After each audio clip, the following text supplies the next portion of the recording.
The first thing to say is fairly obvious, but it needs saying anyway. Galatians 3 is not about ministry, nor is it the only thing Paul says about being male and female. The point that Paul is making overall in this passage is that God has one family, not two, and that this family consists of all those who believe in Jesus Christ without any other differentiation.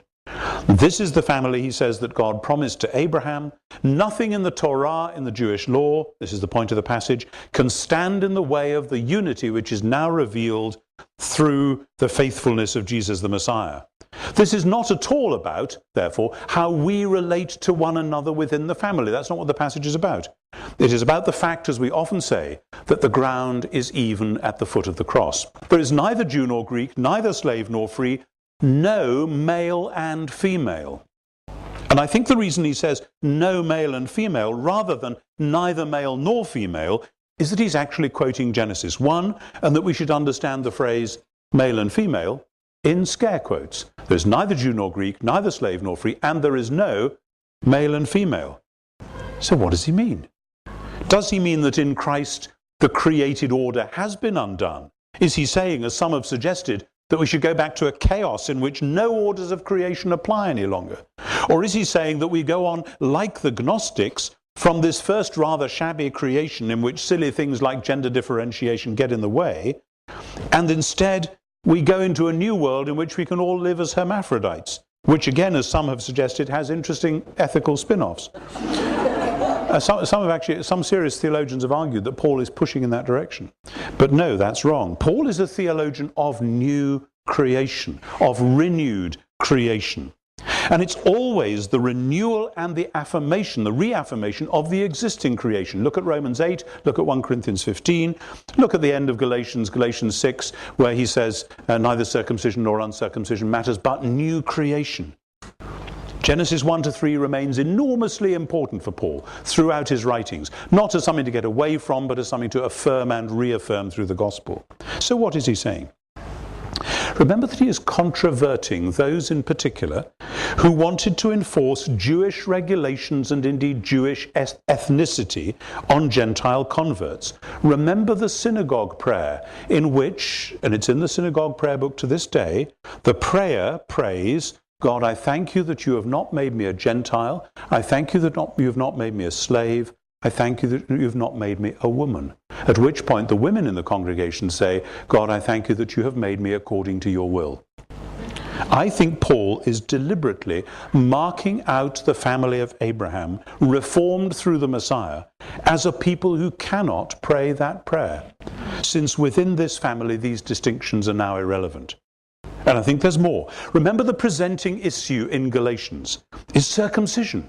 Male circumcision, of course. We sometimes think of circumcision as actually a painful obstacle for converts to Judaism. People would put off becoming full Jews, men would, because they'd have to go through this. Indeed, in some ways that was true. But of course, for those who embraced it, it was a matter of pride and privilege and prestige.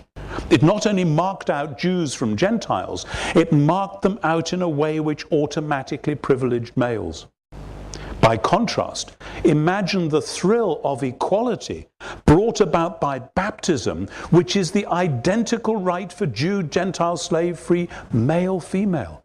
A woman who's baptized is standing on exactly the same ground as a man who's been baptized. And that's not all. This is somewhat more speculative, but think about it. The story of Abraham's family tended to privilege the male line of descent, Isaac, Jacob, and so on. What we find in Paul in Galatians 4 and in Romans 9 is careful attention being paid, rather like the genealogy in Matthew 1, though in a different line, to the women in the story. If those in Christ are the true family of Abraham, that's the point of what Paul's saying, then the manner of this identity and unity takes a quantum leap beyond the way in which first century Judaism construed them, bringing male and female together as surely and as equally as any Jew and Gentile. I imagine, it is only imagining, as often in Pauline exegesis, we only hear one end of the telephone conversation. We have to speculate as to what somebody, like one of Bob Newhart's monologues, have to speculate as to what was going on at the other end of the line. I imagine somebody saying, but of course the male line is what matters. And of course the male circumcision is what matters, because in Genesis it said God made them male and female, and then he gave us all these male things. So clearly when God said in Genesis male and female, we've got to see that in a hierarchical fashion. And Paul says no, neither Jew nor Greek, neither slave nor free, and no, male and female. The difference between being male and being female is irrelevant for membership status and membership badges, but it is still to be taken note of in ways that we haven't yet explored but shall when it comes to pastoral practice. We do not become hermaphrodites, we do not become genderless, sexless beings when we are baptized. Paul would have been the first to reject such a Gnostic suggestion. The idea that the original creation in which we were gloriously made male and female was a shabby, stupid thing done by a bad and inadequate God, and that we've got to go to a different level of God who will go beyond that and enable us to transcend it. No. In Paul's day, as in many ways in ours, gender was marked by hairstyles and clothing styles. We can tell from statues and vase paintings and other artwork of the period how this worked out in practice. There was social pressure to maintain appropriate distinctions. But distinctions? Surely Galatians 3 kicks in. No male and female, you're all one in the Messiah. Maybe indeed that was one of the early traditions that Paul had taught the Corinthian church. They needed to know there was neither Jew nor Greek, neither slave nor free, no male and female. That all were equally welcomed and valued in the renewed people of God. Perhaps that had actually created the situation he's addressing here. Perhaps some of the Corinthian women had been taking him literally, so that when they prayed or prophesied aloud in church meetings, which Paul assumes they will do regularly, they decided to remove their normal head covering, perhaps also unbraiding their hair, to show that in the Messiah they were free from normal social conventions, the conventions by which men and women were distinguished. That's rather a lot of perhapses. Notice most exegesis of 1 Corinthians 11 is full of perhapses. It ought to be. We can only guess at the dynamics of the situation, though that is what historians always do. But perhaps to the Corinthians' surprise, Paul doesn't congratulate the women on this new expression of freedom. He insists on maintaining appropriate gender differentiation during worship, which does not mean men lead and women don't lead. They both lead.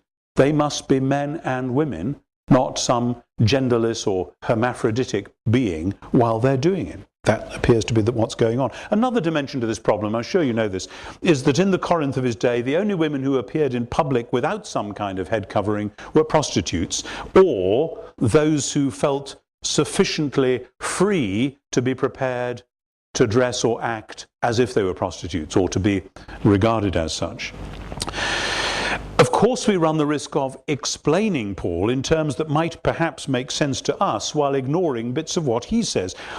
It's tempting to do that precisely because in today's Western world we don't like the implications of the differentiation that he maintains in verse 3. The Messiah is the head of every man, the husband is the head of every woman, the head of the Messiah is God. This seems to place males, in a position of exactly that assumed superiority against which women have often rebelled, often using Galatians 3:28 as their battle cry.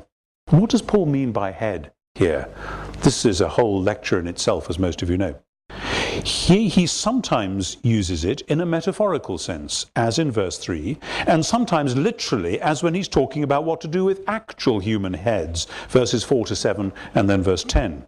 But the word he uses can mean different things, and a good case can be made out for saying that in verse 3 he is referring not to headship in the sense of sovereignty, but to headship in the sense of source. The word kephale and the Hebrew roots that stand behind it can mean source, like the source or head of a river. In fact, in some of the key passages where he explains what he's saying, verses 8 and 9 and 12a, he's referring explicitly to the creation story in Genesis 2, where woman was made from the side of man. The underlying point then seems to be that in worship it is important for both men and women to be their truly created selves, to honor God by being what they are and celebrating it, and not blurring the lines by pretending to be something else. Women don't have to become honorary men, as some of the early Gnostics tried to make out. One of the unspoken clues to this passage may be Paul's assumption that in worship the creation is actually being restored, that worship is a little bit of new creation coming forward to meet us. God made humans male and female and gave them authority over the world. And if humans are to reclaim this authority over the world in prayer and in worship, this will come about as they worship the true God, as they pray and prophesy in his name, and as they are renewed in his image, and, because this isn't, as I said, the same point, are what they are made to be, celebrating the identity that God has given them. And by that I mean the gendered, bodily, sexual gender identity. If this is Paul's meaning, the critical move he makes is to argue that a man dishonors his head by covering it in worship, and that a woman dishonors hers by not covering it. And he argues this mainly from the basis that creation itself tends to give men shorter hair and women longer. The fact that some cultures and some people offer exceptions to this would not have worried Paul.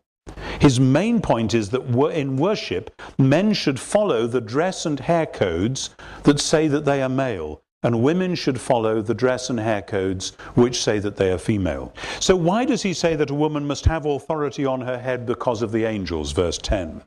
Puzzling verse and a puzzling passage. There's some help in the Dead Sea Scrolls, where when God's people meet for worship, it is assumed that the angels are there as well. We all ought to assume that actually they got it right, and we often forget. But for the scrolls, this means that the angels, being holy, must not be offended by unholiness within the congregation.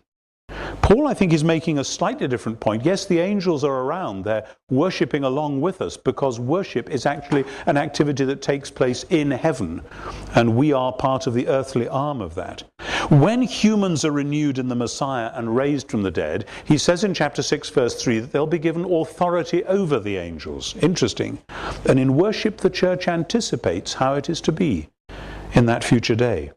And when a woman is praying or prophesying, perhaps in the language of angels, as in chapter 13, she needs to be truly what she is, since it is to male and female alike, in their identity and mutual interdependence as God's creatures, that the world, including the angels, is to be subject. God's creation needs human beings to be fully, gloriously, and truly human, which means males being truly and fully male and females being truly and fully female. And this and much else besides is to be already glimpsed in worship.